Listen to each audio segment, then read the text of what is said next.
While my mother-in-law was happily shopping with my husband's mistress, I was canceling all her cards. My mother-in-law still knows nothing. She doesn't know that this palace she lives in belongs entirely to me. My revenge has only just begun. All right, mark your attendance first with a subscription, a like, and a comment. If you have already done that, let's get into the beginning of the story. The clinking of a silver spoon against a porcelain plate was the only music filling the grandiose dining room.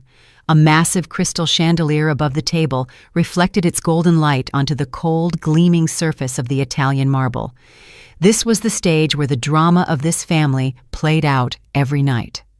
Kenyatta Dubois, the unacknowledged director and lead actress, listlessly stirred her cream of vegetable soup. That night, she had prepared her husband's favorite dish, smothered oxtails with gravy. It was a process that took over 5 hours, but Kenyatta had done it gladly, hoping to see a smile of satisfaction on his face. However, D'Angelo Vance ate in silence. His eyes landed more often on his smartphone screen than on his wife sitting across from him. "This stew is actually decent, Kenyatta." The voice of Mrs. Eudora broke the silence. Her tone was dry, but full of invisible thorns. "It reminds me of the taste of a lentil stew from some run-down shack near our old neighborhood. For something made by someone like you, it tastes quite authentic." A compliment wrapped in an insult. Kenyatta was used to it. She simply sketched a slight curve with her lips, a pale smile she had practiced for years. "I am glad it is to your liking, Mama." "Of course Mama likes it. Mama appreciates anything her daughter-in-law does," said D'Angelo, finally lifting his eyes from his phone. He winked at Kenyatta as if they were a complicit team. But Kenyatta knew that defense was hollow. It was simply D'Angelo's way of ending potentially awkward conversations, not to protect her pride. "But next time, try a recipe from that French culinary arts book I bought you. Our family needs to get used to high-class dishes, not this country-style market food," continued Mrs. Eudora, deliberately setting down her spoon with an elegant gesture. Kenyatta did not respond. She merely looked at her husband, seeking a minimum of support in his eyes, but all she found was his elusive gaze as he busily poured water into his goblet.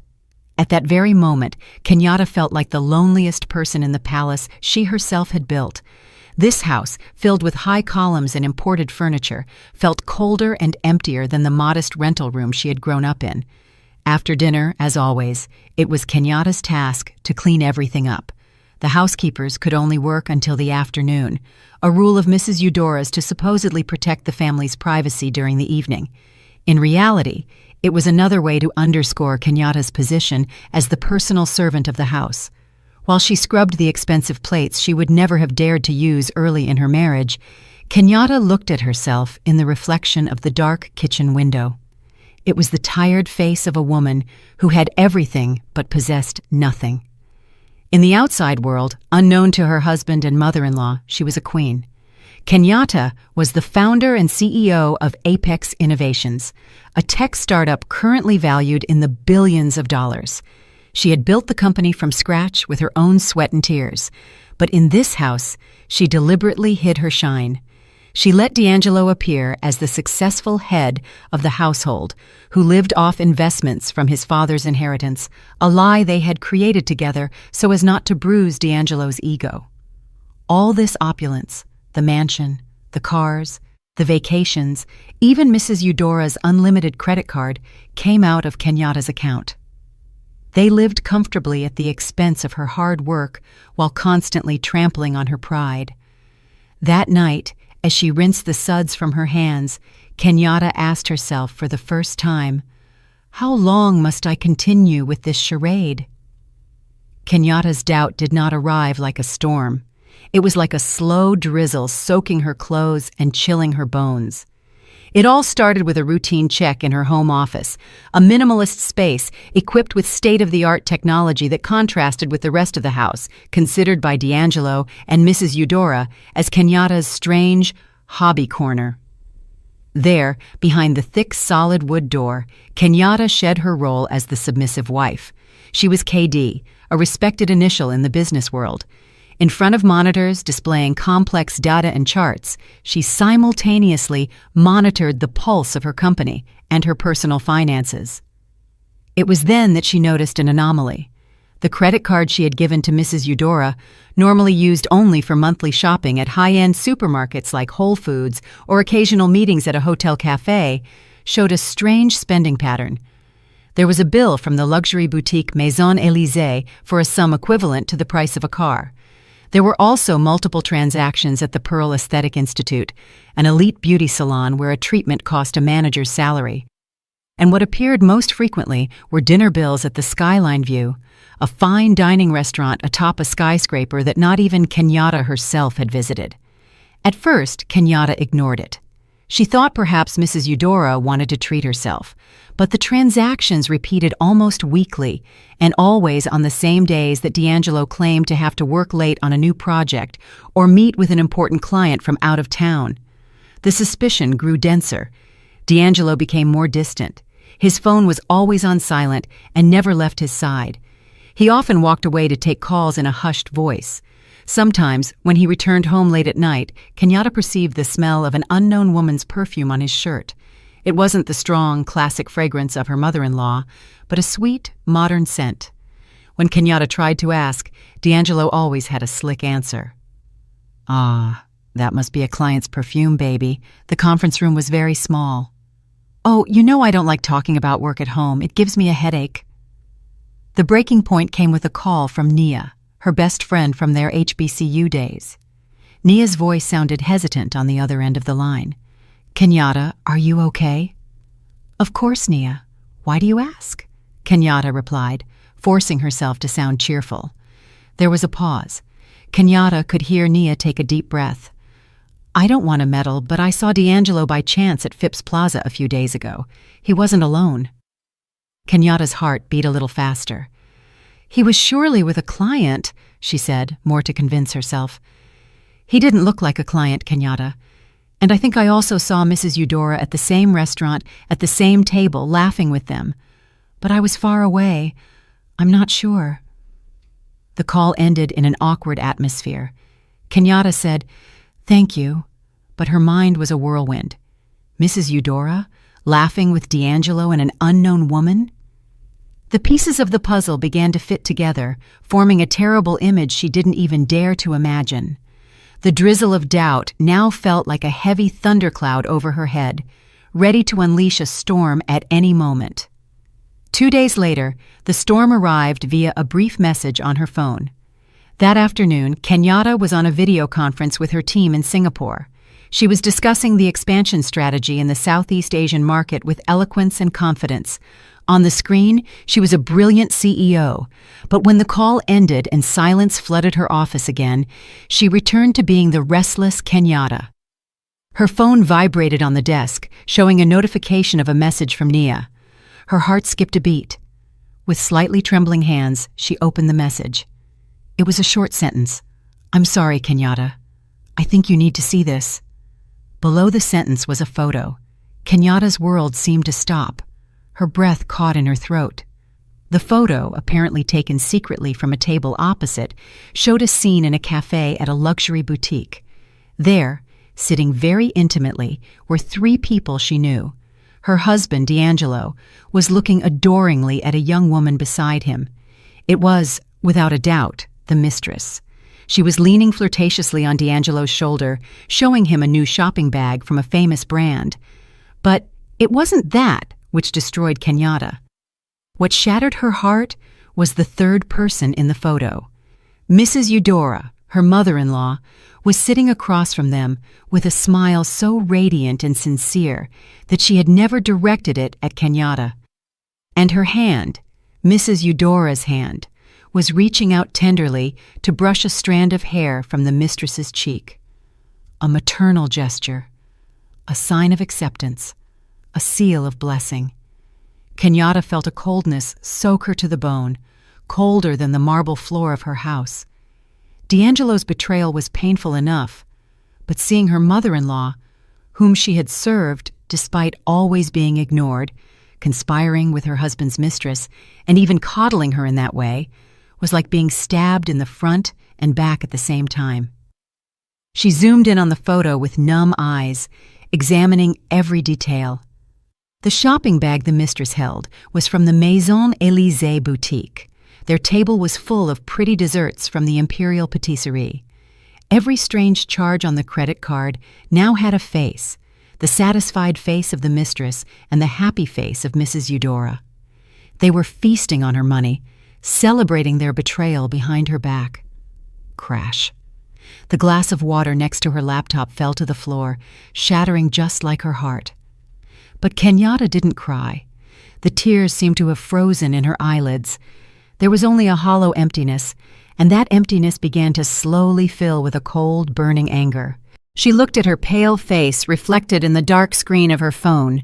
The woman in the reflection looked fragile and defeated, but in her eyes, something had just been born, something hard, sharp, and relentless. This charade had reached its final act. Kenyatta remained motionless in her chair for nearly an hour. She sat in silence amidst the shards of broken glass, letting the stillness of the office absorb all the emotions boiling inside her. The pain, the shock, and the disappointment settled slowly, replaced by a terrifying calm. It was the calm before the tsunami. She stood up and stepped over the broken glass without flinching. Her steps took her toward the large window overlooking the perfectly manicured backyard. A garden she had designed and paid to maintain, but had never been able to enjoy in peace. Until now, she had thought her patience was a virtue. She thought if she submitted and dedicated herself, she would one day be accepted. She thought if she hid her power, she could maintain peace in the home and her husband's ego. How naive she had been. Her patience was taken for weakness. Her dedication was considered a duty. Her sacrifice was taken for granted. They, D'Angelo and Mrs. Eudora, had taken everything from her. Her time, her energy, her money, and now her dignity. They let her build this palace only to turn her into a servant within it. Meanwhile, they brought in a stranger and sat her on the throne. "It's over," she whispered to her reflection in the window. Her voice was hoarse but firm. She returned to her desk. With a decisive movement, she turned the monitors back on. The stock charts, the financial reports, the urgent emails from directors, everything looked different. Now, this was no longer just a job. It was her kingdom. It was her source of power, what she had built with blood and sweat, something she would not allow the parasites in her life to trample on. The patient woman who cooked oxtails for 5 hours had died that afternoon. What remained was Kenyatta Dubois, the CEO of Apex Innovations, a strategist known for being cold and calculating. The long slumber as a submissive wife was over. The Queen had awakened. She picked up the phone and dialed her personal assistant's number. "Miss Price, good afternoon." "Yes, Mrs. Dubois, how can I help you?" The professional voice of Miss Price rang through the receiver. "I need several things. First, prepare a full report of all my personal assets, including real estate, vehicles, and bank accounts. Separate what are community assets and what are purely assets in my name acquired before the marriage. Understood?" "Understood, Mrs. Dubois." "Second, contact our legal team. Tell them to prepare a draft for divorce and division of assets. Attach all the assets I requested in the first point as initial data." There was a brief pause. Ms. Price was clearly surprised. "Yes, Mrs. Dubois, I will process it immediately." "And Price," Kenyatta added, her voice cold as ice, "from now on, inform me in real time of all expenses generated on the additional credit cards in the names of D'Angelo Vance and Eudora Vance." "Understood, Mrs. Dubois." After hanging up, Kenyatta opened a drawer in her desk. She took out a small notebook with a leather cover. On the first page, she wrote with neat, decisive handwriting, "Operation, take it all back." A plan began to form in her mind, not an emotional revenge plan, but a calculated business strategy. The goal was to strip them of all the power and luxury that had made them so arrogant and force them to face reality. She would make them feel what it was like to have nothing. The first execution of her plan began the next morning. Kenyatta deliberately got up earlier, put on her best power suit, and left the house. Before D'Angelo and Mrs. Eudora woke up, she had breakfast in her CEO office on the 50th floor, overlooking the entire city of Atlanta. The landscape reminded her how vast her world was and how small her domestic problems were from that height. Exactly at 9:00 a.m., she called her private banker. "Mr. Robinson, good morning. This is Kenyatta Dubois." "Ah, Mrs. Dubois, it is an honor to receive your call. How can I help you?" "I need you to freeze all additional credit and debit cards linked to my accounts with immediate effect. All cards. Also the ones in the name of Mr. D'Angelo Vance and Mrs. Eudora Vance?" Mr. Robinson asked to confirm. "Yes, all of them. As a reason, simply note security reasons. Say we have detected suspicious activity," Kenyatta said in a business tone that admitted no reply. "Understood, Mrs. Dubois. Request received. I will process it immediately. In 5 minutes, all cards will be inoperative." Kenyatta hung up, feeling a cold satisfaction. The first blow had been struck. On the other side of the city, Mrs. Eudora and her son's mistress, Callis, were enjoying the height of their arrogance. After a treatment at a beauty salon, they decided to have lunch at a 5-star hotel restaurant. Callis flirtatiously pointed out the lobster thermidor and the most expensive champagne. Mrs. Eudora, feeling very generous and powerful with a wallet that wasn't hers, simply smiled and nodded. "You deserve the best, dear. Our future daughter-in-law has to look perfect," said Mrs. Eudora with a wink. When they finished dessert and the bill arrived, Mrs. Eudora smugly handed her black card to the waiter. A few minutes later, the waiter returned with a flustered look. "I'm sorry, ma'am. The card has been declined." Mrs. Eudora's face turned red. "What do you mean declined?" "Try again. Surely the signal was bad," she snapped at the waiter. He tried again. The result was the same. "It still isn't working, ma'am." Callis was starting to get impatient. Mrs. Eudora clicked her tongue and took another card from her purse, the platinum one. Declined as well. Panic began to take hold of her. She tried the debit card. The same. Murmurs from nearby tables began to be heard. Mrs. Eudora's face burned. Shame, anger, and confusion mixed into one. Immediately, she took out her phone and dialed Kenyatta's number. In her office, Kenyatta saw her mother-in-law's name flashing on her phone screen. She let it ring a couple of times before answering with a slightly sleepy voice. "Tell me, Mama." "Kenyatta, what have you done to my cards? Why are they all being declined?" Mrs. Eudora's shrill voice was heard, so loud she didn't need to put it on speaker. Kenyatta pulled the phone away from her ear for a moment. "Ah, yes. They were declined, Mama?" she asked, feigning surprise. "Maybe it's a bank network failure, or maybe you entered the PIN wrong. Try again later." "Don't lie to me. This is your doing, surely. Reactivate them right now." "I'm sorry. I'm in the middle of a meeting. I cannot be interrupted," Kenyatta replied calmly. And without waiting for an answer, she hung up, looked at her phone screen, and then turned it off. On the other end, she could imagine the panic and fury of her mother-in-law. She could imagine the sullen face of Callis, whose plans to live a life of luxury that day had been ruined. A small, cold smile, the first genuine smile, appeared on Kenyatta's lips. The game had just begun, and this time she held all the cards. The front door of the imposing house burst open, breaking the silence of the night. Mrs. Eudora entered like a whirlwind, her face congested with anger and humiliation. Behind her followed Callis with a sour face. The humiliation at the restaurant had been unforgettable. After all the cards were declined, Callis had to pay with her own debit card, an unexpected expense that had her complaining throughout the taxi ride. Kenyatta was waiting for them in the living room. She was sitting quietly on a single armchair, with a cup of hot jasmine tea in her hand, as if waiting for guests of honor. The image enraged Mrs. Eudora even more. "Kenyatta Dubois!" she shouted. Her voice echoed in the high-ceilinged room. "How dare you humiliate me in public? Who do you think you are, huh?" Kenyatta took a slow sip of her tea before setting it on the table. She looked at her mother-in-law with cold, unfamiliar eyes that Mrs. Eudora had never seen before. I am just sitting in my house. Mama, are you the one who came in shouting at this time of night? Who is the rude one here?" Mrs. Eudora gasped. The calm, sharp retort left her speechless for a moment. Until now, Kenyatta would have been the daughter-in-law who bowed her head and asked for forgiveness for any fault. But the woman in front of her was different. Callis, sensing the unfavorable atmosphere, decided to intervene with an ingratiating tone. "Ma'am, calm down.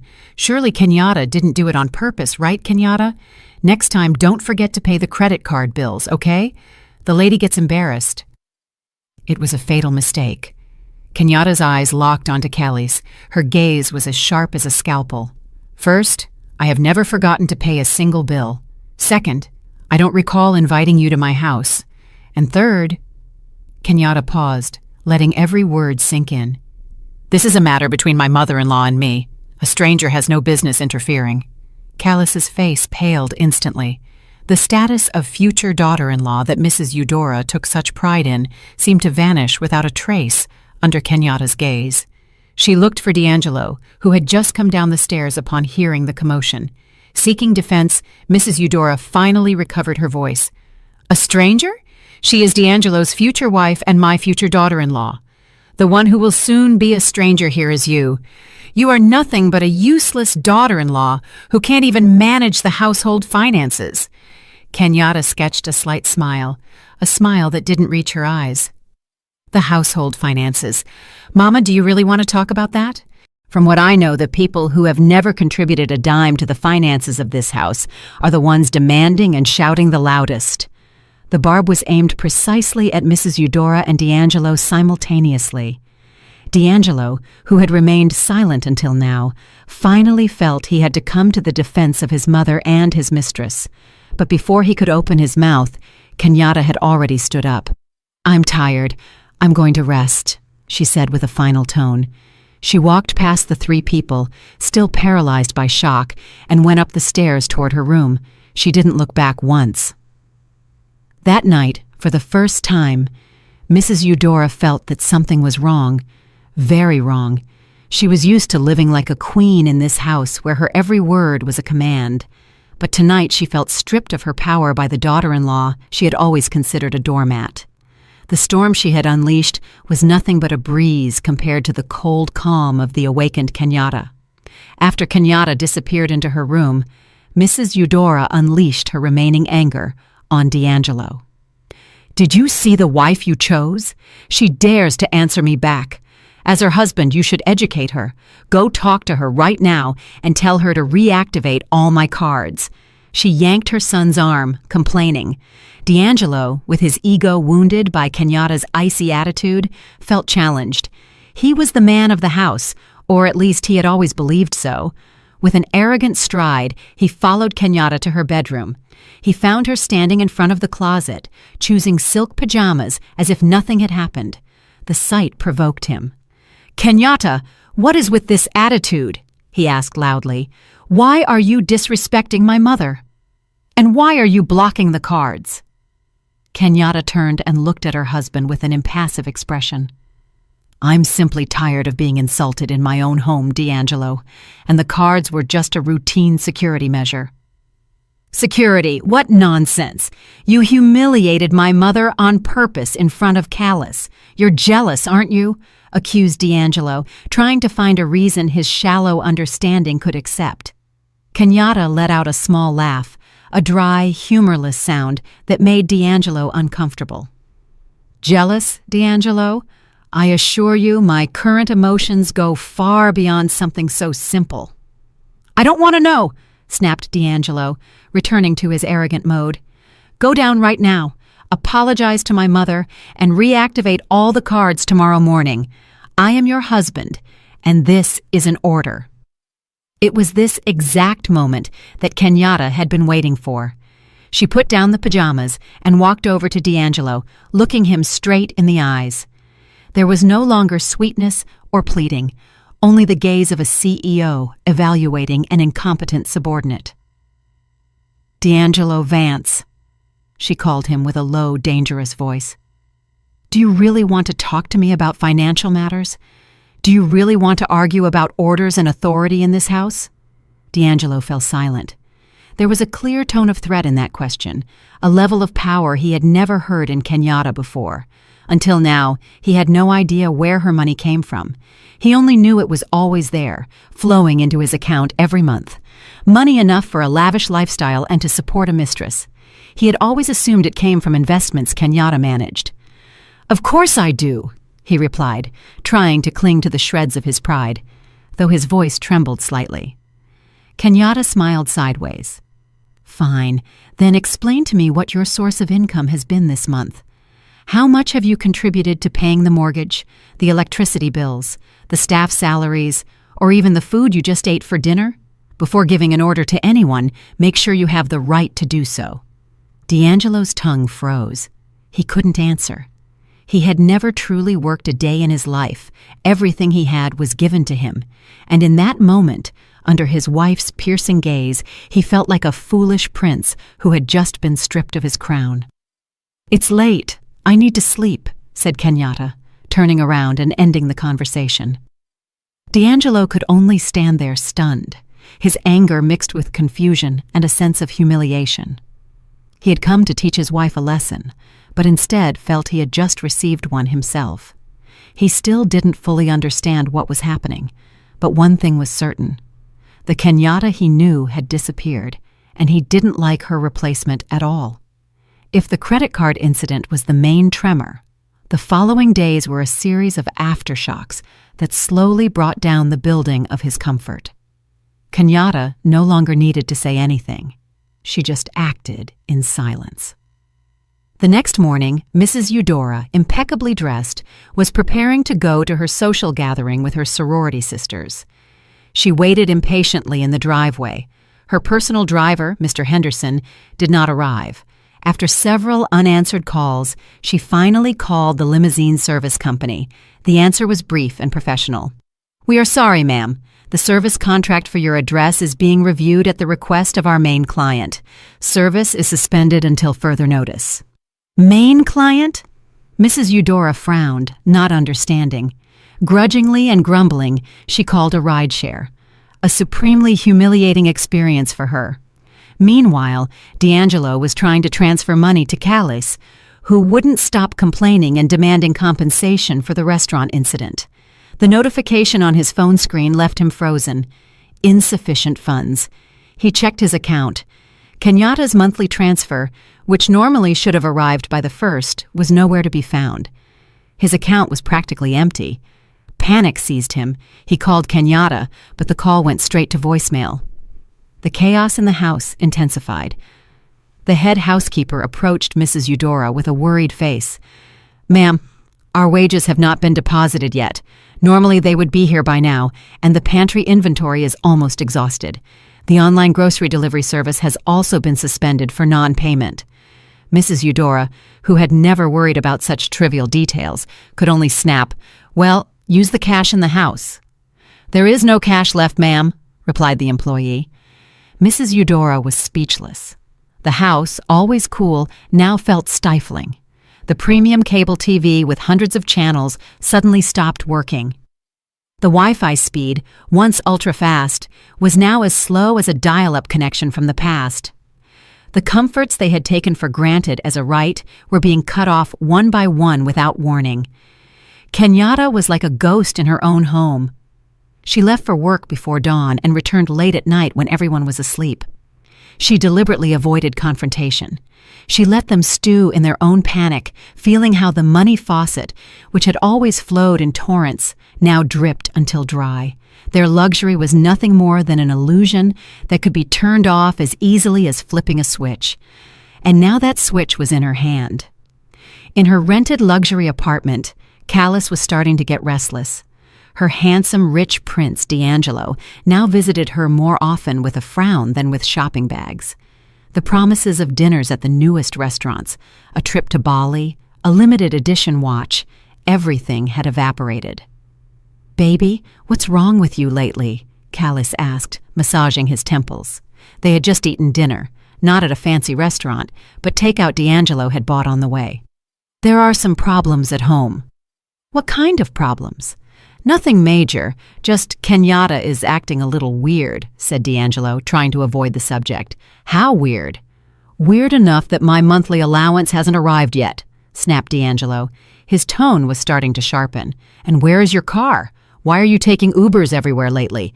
What will my friends think if I tell them I'm dating a man without a car? D'Angelo sighed deeply.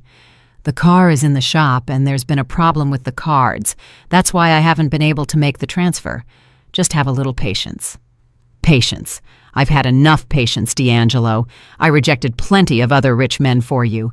You promised you'd marry me and give me a better life than that bland wife of yours. And now what is this? Yesterday I even had to pay the restaurant bill. Callis exploded. Her sweet facade vanished. Her relationship, built on the foundations of luxury and lies, began to show its first cracks. Callis wasn't with D'Angelo for love, but for the lifestyle he could offer. When that lifestyle was threatened, her loyalty also wavered. Listen, this is temporary. Soon everything will go back to normal. Callis pushed him away. I don't want promises. I want proof. Next week is my birthday. Buy me that Birkin bag we saw. If you buy it for me, I'll believe everything is fine. Callis didn't say it, but her threat floated clearly in the air. D'Angelo sank helplessly into the sofa. That bag cost tens of thousands of dollars. Even in normal circumstances, it was money he would have to specifically ask Kenyatta for. Now, with cobwebs in his account, Callis's demand felt like a death sentence. He was trapped. On one side was his wife, who had become a cold monster controlling his life. On the other, his mistress, who started showing her claws as soon as the money ran out. The foolish prince realized his perfect world was crumbling. A week of deprivation was enough to push Mrs. Eudora and D'Angelo to their mental limit. They couldn't take it anymore. That night, they deliberately waited for Kenyatta to return and intercepted her directly in the living room. The lights were on brightly, creating an interrogation atmosphere. "We need to talk, Kenyatta," said D'Angelo, trying to sound authoritative, though his face showed exhaustion and frustration. Kenyatta set down her briefcase and looked at them both calmly. "Speak. What is it you want exactly?" "Stop acting dumb," snapped Mrs. Eudora, unable to contain herself. "You are torturing us slowly, cutting off all comforts, humiliating us, making us live like beggars. After all the kindness we have shown you, this is how you repay us." "Kindness," Kenyatta almost laughed. "What kindness are you talking about? The daily insults or blessing your son's affair?" "Kenyatta, this is too much," continued D'Angelo. "You are my wife. Your duty is to serve your husband and your family, not to act on your own like this. If you can't be a good wife, then maybe we what, D'Angelo?" Kenyatta cut in. Her voice was sharp. "We divorce? Is that what you want?" The direct question left D'Angelo and Mrs. Eudora in shock. They only wanted to threaten her. They weren't really prepared for such a drastic consequence. They knew that without Kenyatta, they were nothing. "D'Angelo, she has no respect anymore. She is trying to destroy your home," shouted Mrs. Eudora, trying to manipulate the situation. "You are ungrateful, Kenyatta. We welcomed you into this prestigious family. You, coming from a regular family, we gave you a life of luxury, and you have become a troublemaker. Enough is enough." Kenyatta was done with their false narratives. She said nothing. With a very calm movement, she opened her briefcase, took out a brown envelope, and placed it on the coffee table between them. "What is this?" asked D'Angelo suspiciously. "Open it," replied Kenyatta. With trembling hands, D'Angelo opened the envelope and pulled out its contents, a glossy A4-sized photograph. Mrs. Eudora also leaned in to see. In an instant, all the anger and arrogance disappeared from their faces, replaced by a ghastly pallor. The photo clearly showed the scene at the boutique cafe. D'Angelo looking with love at Callis, Callis leaning flirtatiously, and Mrs. Eudora smiling happily while tenderly arranging Callis's hair, the irrefutable proof of a triple betrayal. A suffocating silence filled the room. The ticking of the grandfather clock sounded like a hammer. Kenyatta finally spoke. Her voice was low, but it trembled, not from crying, but from anger held back for a long time. "Thank you." "Why exactly, Mama?" Her eyes locked directly onto Mrs. Eudora.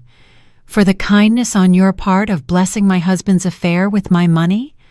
Or for the life of luxury you enjoyed with my husband's concubine while I worked my fingers to the bone to pay for it all?" Then she turned to D'Angelo. "And you, D'Angelo, spoke of a wife's duty. Is it a husband's duty to betray, lie, and live like a parasite off his wife?" There was no answer. Both were frozen, naked before the truth, caught in the act. The photograph on the table became a silent judge, handing down their sentence. The real storm had just begun, and they realized they no longer had anywhere to hide. The silence that followed Kenyatta's words felt heavier than any storm. The photograph on the table became the center of gravity in the room, drawing all gazes and sucking up all the oxygen. D'Angelo looked at the photo, then at Kenyatta, and back at the photo. His face was a canvas of confusion and evident guilt. He had no excuse. But Mrs. Eudora, who had lived for decades behind a mask of arrogance, would not give up so easily. For her, admitting a mistake was the greatest form of weakness. Her pale face began to redden again, not from shame, but from an anger seeking an outlet. "It's a setup," she hissed, pointing at the photo with a trembling finger. "It's a manipulated photo, surely. You are doing this on purpose to get rid of us and keep all my son's fortune." Kenyatta looked at her without blinking. "Your son's fortune, Mama? What fortune is all this talking about?" Mrs. Eudora gestured with her hand encompassing the magnificent room. "Everything in this house belongs to D'Angelo. You only live here on borrowed time. You should be grateful we let you live here. And now you dare to stage this cheap drama." That threat was her last and fatal mistake. It was the final weapon she had always used to intimidate Kenyatta. But tonight, the weapon turned against her. "Is that so?" said Kenyatta calmly, as if dealing with a difficult client. "If you insist that I only live on borrowed time and that this house is your son's property, then there is nothing more to talk about." Mrs. Eudora felt she had won. "I'm glad you know your place. Now pack your bags and get out of my son's house. Out!" D'Angelo seemed surprised by the escalation of the situation. "Mama," he tried to intervene, but his mother's withering glare silenced him. Kenyatta didn't move an inch. She merely looked at her mother-in-law with an undecipherable expression, a mixture of pity and disgust. "I will leave with pleasure," said Mrs. Eudora. She smiled triumphantly. "But the ones who will have to pack bags will be you two." She leaned down, opened the briefcase she had left on the floor, and took out a thick blue plastic folder. She opened it and spread its contents on the table, right next to the photo of the betrayal. There, spread out, were several official documents with the land registry letterhead, stamps, and signatures. The most prominent was the one on top, the property deed for the land and the building they were in at that very moment. "Read it," said Kenyatta. "Read the name of the sole owner listed there." Hesitating, D'Angelo picked up the document. His eyes widened as he read the name printed in bold in the owner section. It wasn't his name, nor his father's, nor a joint ownership. There was only one name, Kenyatta Dubois. Below was the transaction date, 2 years before she and D'Angelo got married. The house had been bought with cash. The document fell from D'Angelo's limp hands. Mrs. Eudora snatched it and read it with panic. She read it once, twice, 3 times. The truth hit her so hard, she staggered back and collapsed onto the sofa. Her face, previously red with anger, was now pale as a corpse's. The entire narrative of her life crumbled in an instant. She wasn't the grand dame of her son's house. She was simply a tenant, a parasite, living off the generosity of the daughter-in-law she had despised so much. "This house is mine," repeated Kenyatta, her voice echoing clear and authoritative in the stifling silence. The cars in the garage are company assets. This furniture, I paid for it. Even that plate you used for dinner last night. Mama, it's my money." She paused, letting the cruel truth soak into their bones. "So, Mama, I repeat the question. If anyone has to leave here, who would it be?" 2 days passed in an atmosphere of suffocating Cold War. Mrs. Eudora locked herself in her room, too ashamed to show her face. D'Angelo wandered the house like a caged lion, confused, furious, and desperate. All his attempts to contact Kenyatta by phone failed. His wife seemed to have disappeared from the house, but her presence was felt in every corner through the cut utilities and the torturous silence. On the third day, a message arrived on D'Angelo's phone from Kenyatta. It was short and emotionless. "Tomorrow at 10 a.m. at this address. To end everything, come alone." Below the message was an address in the heart of Atlanta's financial district. An imposing skyscraper D'Angelo had often passed but never entered. A spark of hope sprouted in his mind. Maybe Kenyatta wanted to negotiate. Maybe he could still get his share or at least access to an emergency fund. With that thought, he decided to go. The next morning, with the last money remaining in his wallet, he took a taxi to the address. When he arrived in front of the building named Apex Tower, he stood amazed. It wasn't a small office. It was the headquarters of a major corporation. Hesitating, he entered the incredibly grandiose lobby. The floor was black granite, polished like a mirror. Seeing him approach, the receptionist stood up immediately and smiled kindly. "Good morning, sir. How can I help you?" "I have an appointment with Mrs. Kenyatta Dubois," replied D'Angelo, a bit nervous. The receptionist smiled even more. "Ah, Mr. Vance, of course, the chairwoman is waiting for you. I will escort you. Chairwoman, CEO." D'Angelo's heart beat wildly. He followed the receptionist to a private VIP elevator to the top floor, the 50th. When the elevator doors opened, a young woman with a professional look greeted him. "Good morning, Mr. Vance. I am Ms. Price, Chairwoman Dubois's personal assistant. This way, please. The chairwoman awaits you in her office." D'Angelo walked down a silent hallway with thick carpet. Every employee he crossed stopped and nodded respectfully. "Good morning." Everyone seemed to know him. Ms. Price opened a huge solid wood door at the end of the hall. Behind it opened an office larger than the entire ground floor of his house. The walls were glass, offering a 360-degree view of Atlanta. In the middle of the room, behind a huge mahogany desk, sat a woman. It was Kenyatta, and at the same time, it wasn't. She wore a perfectly tailored navy blue power suit. Her hair was pulled back impeccably, and her aura radiated absolute power and confidence. This was not the Kenyatta who cooked oxtails in the kitchen. It was not the Kenyatta who bowed her head when insulted. This was a queen on her throne. "Welcome to Apex Innovations, D'Angelo," greeted Kenyatta. Her voice was calm, but it resonated in the room. "Oh, to be more precise, welcome to my world." D'Angelo could only stand there open-mouthed, his jaw slightly slack. The nameplate on the desk confirmed everything. Kenyatta Dubois, chairwoman and CEO. This company is yours?" he stammered. "Yes, it is mine. I founded it 8 years ago, starting in a small garage," replied Kenyatta, as if talking about the weather. She pressed the intercom button. "Price, please bring the financial report for Mr. Vance." A moment later, Ms. Price entered and placed a folder in front of D'Angelo. "Open it," ordered Kenyatta. With trembling hands, D'Angelo opened it. Inside were the details of every investment he had received monthly.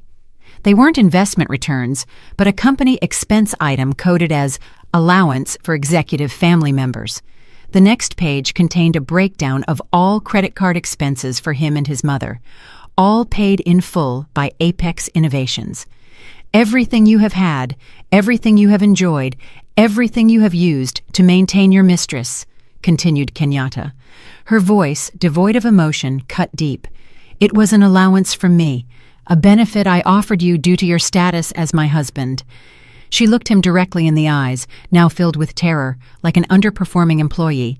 That benefit is now officially revoked. D'Angelo collapsed into the chair opposite. His invisible crown had turned to dust. The foolish prince finally realized he was nothing, just a name on an allowance list that had now been deleted. D'Angelo's defeat in the Apex Tower was psychological, but Kenyatta knew that for people like D'Angelo and Mrs. Eudora, the biggest blow was the physical and public loss of their status symbols. 2 days after that meeting, the red European sports car D'Angelo often used to show off was parked in front of the house. D'Angelo was preparing to go out and do something very humiliating: borrow money from friends. Just as he opened the door, 2 large tow trucks pulled up right in front, blocking the exit. Several burly men in uniforms reading Apex Logistics stepped down. "Good morning. We are from the Asset Management Department of Apex Innovations," said the team lead. Polite but firm, he showed an order. "We have come to repossess the 2 vehicles with the license plate numbers indicated in this document, which are company property." One was D'Angelo's sports car, the other the luxury SUV Mrs. Eudora used for her social meetings. "What are you doing? This is my car," protested D'Angelo. "According to our data, this vehicle is registered as a company car for executive use in the name of Apex Innovations. It is not personal property, sir," replied the employee calmly, signaling his team to start the operation. Inside the house, Mrs. Eudora heard the commotion and came out immediately. Her eyes widened as she saw her prized car being prepped for towing. "Hey, what are you doing to my car? Don't you know who I am, huh?" she screamed hysterically. The neighbors began to come out of their houses to watch the drama unfolding in front of the magnificent mansion. The spectacle was a nightmare for Mrs. Eudora, who had always guarded her image as a high society lady. "We are just following the legitimate owner's instructions, ma'am," replied the employee, impassive to Mrs. Eudora's fury. D'Angelo and Mrs. Eudora could do nothing. They could only watch stunned as the 2 luxury cars, which were their symbols of pride, were loaded up and taken away. Now they were stranded in their palace without their golden carriages. The humiliation, in front of the dozens of gossiping eyes of the neighbors, was more painful than the loss of the money itself.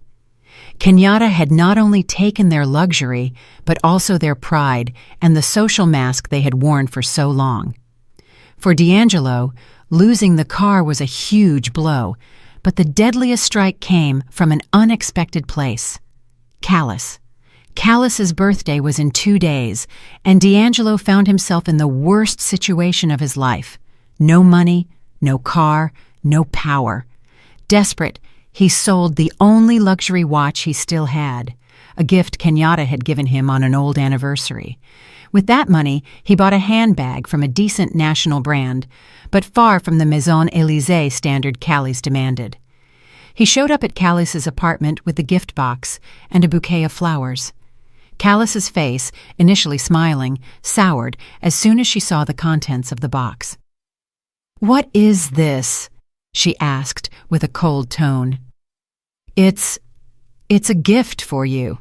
Happy birthday, baby," replied D'Angelo nervously. Callis scoffed. "A gift? You call this a gift? My grocery bag is more expensive than this." "Callis, please understand. I'm going through a rough patch." "I don't care about your problems," Callis cut him off. Her anger exploded. She threw the handbag box at D'Angelo. "I'm sick of your excuses. You're a loser, a foolish prince with nothing. Did you think I was going to stay with you now that you've become a beggar? You're nothing but a parasite living off his wife, D'Angelo, and now that your wife has cut you off, you are nothing." Every word from Callis was a dagger stabbing directly into the heart of D'Angelo's already shattered ego. "I've already found a replacement," continued Callis with a cruel smile. "A real man, not a mama's boy like you." Just at that moment, the horn of a luxury car sounded from below. Callis picked up her bag, an authentic Maison Élysée bag. "Where did you get that bag?" asked D'Angelo with a hoarse voice. "From Mr. Evans. He's taking me to Paris next week to celebrate my birthday," replied Callis indifferently. She walked past D'Angelo, deliberately bumping his shoulder, and opened the door. "Oh, and one more thing. The rent on this apartment is due tomorrow. Congratulations on being homeless." Callis slammed the door in D'Angelo's face. Through the window, D'Angelo saw Callis go down and get into a Bentley driven by an older, wealthy man. They drove off laughing, leaving D'Angelo alone in the silent hallway of the apartment, shattered and completely alone for the first time in his life. After being abandoned by Callis, D'Angelo stumbled back home. He found his mother sitting in the dark living room. The electricity had been cut. They hadn't paid the bill, or rather, they couldn't pay it. Only an emergency light shone faintly, revealing the dust starting to accumulate on the expensive furniture. They sat in miserable silence, two nobles expelled from their throne. Suddenly, the front door opened. Kenyatta entered. Her silhouette was outlined sharply against the light from outside. She didn't light a candle or lamp. She simply stood in the doorway, looking at the two figures huddled in the darkness. "I have come to make you one last offer," said Kenyatta. Her voice was cold and formal. D'Angelo and Mrs. Eudora raised their heads. "You have two options," continued Kenyatta. "First, you can leave here this very night. You can take your clothes, but leave everything else. I won't press charges against you for anything, and you will be free to go wherever you want. Leave without money, without a destination, without a place to live." That option was equivalent to being on the street. The second option— Kenyatta extended her hand. In her palm was a simple key. "I have rented a small apartment for you. 3 months' rent is already paid. Inside, there is basic furniture and some cash on the table so you can eat for a week. After that, you will have to find a way to survive on your own." Mrs. Eudora looked at the key with horrified eyes. A small rental apartment after decades of luxurious living? It was an unimaginable humiliation. But D'Angelo saw it from another perspective. After being humiliated by Callis and left penniless, Kenyatta's offer felt like a life preserver in the middle of the ocean. It was a humiliation, yes, but it was also a chance to survive. With a heavy hand, passing his mother who was still paralyzed by shock, D'Angelo walked toward Kenyatta. He didn't dare look his wife in the eyes. He simply bowed his head and took the small key from Kenyatta's palm. It felt heavier than a gold bar. It was the key to his new and miserable life and the symbol of his absolute surrender. That night, with only 2 suitcases of clothes, D'Angelo and Mrs. Eudora left their palace in a taxi. They arrived at a narrow street on the outskirts of the city, in a rougher neighborhood. The rental apartment was exactly as they had imagined. Small, with peeling paint on the walls and a single bulb shining faintly in the entrance. When D'Angelo opened the door, a smell of dampness and staleness greeted them. This was their bitter reality. From the golden throne, they had fallen into the deepest abyss. Life in the cramped rental apartment was hell on earth for Mrs. Eudora. Her pride was eroded every day by the heat radiating from the thin roof, the noise of the neighbors through the paper-thin walls, and the bitter reality of having to think twice, even to eat. The money Kenyatta had left them ran out in the blink of an eye. Now they lived on D'Angelo's small and irregular wages. Arrogance was no longer a luxury she could afford. The final blow to her pride came when, desperate, she tried to contact one of her high society friends, who had always flattered her. With the last balance on her phone, she called and, with a pleading voice, tried to borrow money. The answer was icy and humiliating. "Eudora, I'm sorry. My husband says we shouldn't associate with people of bad repute. Besides, we are going on vacation to the Hamptons and need a lot of money." The call cut off. In that moment, Mrs. Eudora collapsed. She realized that the social status she had revered so much was as thin as paper. Without the money and luxury backing her, she was nothing in their eyes, just a shameful piece of gossip. Gathering the strength and pride she had left, she did something she had never imagined in her life. She took a hot, crowded city bus and went to Apex Tower. She looked so small and lost in the grandiose lobby. Her clothes, once expensive, now looked cheap and worn. Kenyatta's assistant, Ms. Price, saw her in the lobby with a look of compassion. She escorted her not to the CEO's office, but to a small, modest meeting room. A few minutes later, Kenyatta entered. She wasn't wearing a power suit, but a blouse and simple slacks. Her face was serene. There was no expression of triumph. Mrs. Eudora couldn't take it anymore. She knelt on the floor and broke down crying. Her sobs were no longer the manipulative tears of a drama queen. They were the heartbroken sobs of an old woman who had lost everything. "I'm sorry, Kenyatta, I'm sorry," she sobbed through tears. "I was wrong. I was arrogant. I was cruel to you. I was jealous of you. I was jealous seeing how amazing you were, while my son can't do anything, so I blamed you for everything." She confessed it all. Her envy of Kenyatta's success, which she secretly knew about, her arrogance used to hide the shame that her son was a kept man, and even her fatal mistake of supporting D'Angelo's affair to have a daughter-in-law she could control. "Please, I beg you, Kenyatta. I'm not asking you to give back the luxury. I just can't live like this. Punish me. But please don't be so hard on D'Angelo. Everything he did is because of my bad parenting." Kenyatta listened to the entire confession in silence. She didn't help her up. She let her mother-in-law pour out all the poison of regret from her heart. When the sobs subsided, Kenyatta finally spoke. Her voice was soft, but firm. "Get up, Mama. Being on the floor changes nothing. Regret means nothing without change. This punishment is not to torture, but to teach. What lesson have you learned now?" Mrs. Eudora looked at her with wet eyes. For the first time, she saw Kenyatta not as a daughter-in-law or a money-making machine, but as a woman much wiser and stronger than herself. While his mother swallowed the bitter pill of regret, D'Angelo swallowed dust and sweat in the warehouse of a large logistics company on the outskirts of Atlanta. After being rejected at dozens of offices for having no work experience, the only job he could get was as a warehouse associate. The first day was hell.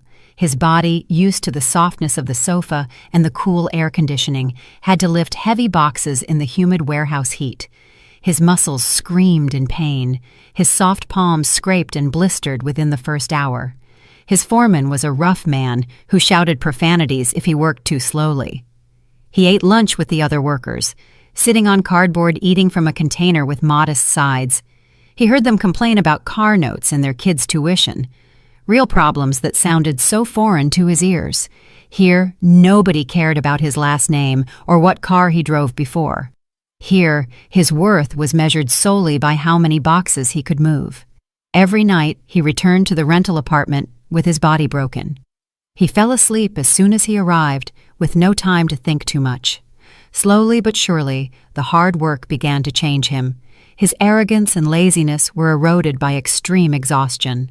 The first weekend, he received his paycheck, a direct deposit that amounted to just a few $100s. The amount wasn't even enough to pay for a round of drinks at the club he used to go to with Calais. But as he looked at that money, a strange sensation arose in his heart, a feeling he had never experienced before. It was pride. This money was his. It wasn't a gift, nor an allowance, nor the result of living on borrowed time. It was the result of his own sweat. That night, for the first time, he gave his entire paycheck to his mother. "Mama, here's the money for the week's groceries," he said briefly, and went to his room to lay down his aching body. Mrs. Eudora looked at the money in her hands and then at her son's back, now firmer and sturdier. Tears welled up in her eyelids again. Her son, her foolish prince, was finally starting to learn to be a man. A month after the tearful meeting with Mrs. Eudora, Kenyatta decided it was time to close the final chapter of her past. She didn't meet D'Angelo in an office or at his home. She went to the small diner/waffle house where the warehouse workers had lunch. D'Angelo was sitting alone in a corner, eating ravenously. His appearance had changed a lot. His skin was darker from the sun, his body more muscular, and his gaze was no longer empty, but filled with the focus of a worker. He wasn't surprised to see Kenyatta arrive and sit across from him. Kenyatta stood in contrast to the environment, wearing casual but elegant clothes, but there was no longer a cold, intimidating aura. Her face looked calmer, more at peace. "How are you, D'Angelo?" greeted Kenyatta. Her voice was sincere. "Fine, I'm fine," replied D'Angelo briefly and awkwardly. "What are you doing here?" Kenyatta went straight to the point. She placed a thick folder on the table between their plates. "It's the papers, D'Angelo. Read them, and if you agree, sign them." D'Angelo already knew what it was. The divorce papers. He opened them and read them quickly. Kenyatta demanded nothing. The division of assets only stipulated that all assets in Kenyatta's name would remain her property, and D'Angelo would not receive a dime, a fact he had already accepted. There were no onerous or humiliating clauses. Everything was clean and professional. "I'm not going to make things difficult," said D'Angelo with a hoarse voice, without looking up from the papers. "I'll sign." "Thank you," replied Kenyatta. There was a moment of silence. The bustle of the diner filled the void between them. "Kenyatta!" called D'Angelo, finally daring to look into the eyes of the woman who was once his wife. "I'm sorry for everything. I know it's too late, and I don't expect your forgiveness. I just want you to know, I truly regret it." Kenyatta looked at him, and for the first time in a long time, she saw the real D'Angelo. Not the foolish prince, not the traitorous husband, but simply a man who had made many mistakes and was now facing the consequences. "I have forgiven you, D'Angelo," said Kenyatta softly, "and I have also forgiven myself for abandoning myself for so long. Now we can both start a new life." D'Angelo signed the papers with a pen Kenyatta lent him. When he handed the folder back, he felt as if a heavy burden had been lifted from his shoulders. It was a sad ending, but also a relief. Their marriage, full of hypocrisy, officially ended in a modest diner, over a table where a plate of food and drops of sweat from work rested. Months passed, and the lives of D'Angelo and Mrs. Eudora found a new, arduous rhythm. After the 3-month contract Kenyatta had funded ended, they had to pay the rent themselves. They had to move to an even smaller rental apartment further from the city center. Mrs. Eudora, without any professional skills, began accepting orders for homemade pound cakes and sweet potato pies from her neighbors. Her baking skill, which previously only served to show off at her social gatherings, was now her only way to survive. Every morning she learned to haggle vegetable prices at the farmer's market and calculate every penny meticulously. She didn't complain anymore. Her aged face was marked by fatigue, but also by a new strength. D'Angelo kept working at the warehouse. The pay was low, but he was a diligent worker. He no longer dreamed of sports cars or luxury watches. His dreams were now much more modest: pay the rent on time and ensure his mother had money to buy ingredients for her cakes. The mother and son relationship changed completely. Before, they were partners in laziness and arrogance. Now they were a team fighting to survive. Sometimes, when D'Angelo returned from work and found his mother asleep from exhaustion in front of the oven, he would cover her with a blanket, a small gesture of care that would never have occurred to him before. They had lost everything: fortune, status, friends, and family. It was a very expensive life lesson. They weren't happy, but they were no longer living a lie. In poverty and hard work, they were slowly recovering the fragments of dignity they had lost. Kenyatta didn't give them a fish, nor did she give them a fishing rod. She simply threw them into the sea and forced them to learn to swim. And surprisingly, they made it. A year later, Kenyatta was standing in front of the huge window of her new office in Singapore. Apex Innovations had achieved a massive expansion in the Southeast Asian market. The contract she had just signed was worth billions of dollars. She sketched a slight smile, not a cold and calculating smile like before, but a smile tinged with genuine satisfaction and peace. After the divorce, she occasionally heard about D'Angelo and Mrs. Eudora through Ms. Price, who monitored them from a distance according to her instructions. Knowing they could survive on their own, Kenyatta was finally able to let go of the past completely. She no longer lived under the shadow of revenge. Her energy was now dedicated entirely to building her kingdom, and more importantly, building her own happiness. She started dedicating more time to herself. She learned to paint, traveled alone, made new, sincere friends. Her phone rang. It was a video call from her friend Nia. "Congratulations, Madam Chairwoman. Incredible. I saw the news of the contract on TV," exclaimed Nia from the other side of the screen. Kenyatta laughed. "Thank you, Nia. It's all thanks to your support." "So when are you coming back? We have to celebrate soon," Nia replied.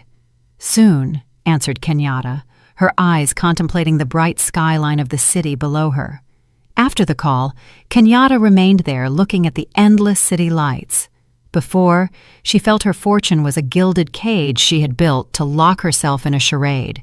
She had voluntarily become a small, invisible bird to protect someone else's ego. Now she realized that cage had never existed. The door was always open. She was just too afraid to fly. That betrayal, that pain, was the storm that broke her cage. And her revenge was the way she learned to use her wings. Now she no longer needed a cage. She no longer needed to dim her light for anyone. She was Kenyatta Dubois, not someone's wife nor someone's daughter-in-law. She was the queen of her own destiny. Did you like the story? And which city are you listening from? Let's meet in the comments. If you liked the story, you can support me by sending a super thanks so I can keep bringing more stories like this. Thank you so much for your sweet support. I'm looking forward to your comments on the story. On the screen, you can see 2 new life stories that I highly recommend. There's so much more on my channel. Don't forget to subscribe. See you in the next life story with love and respect.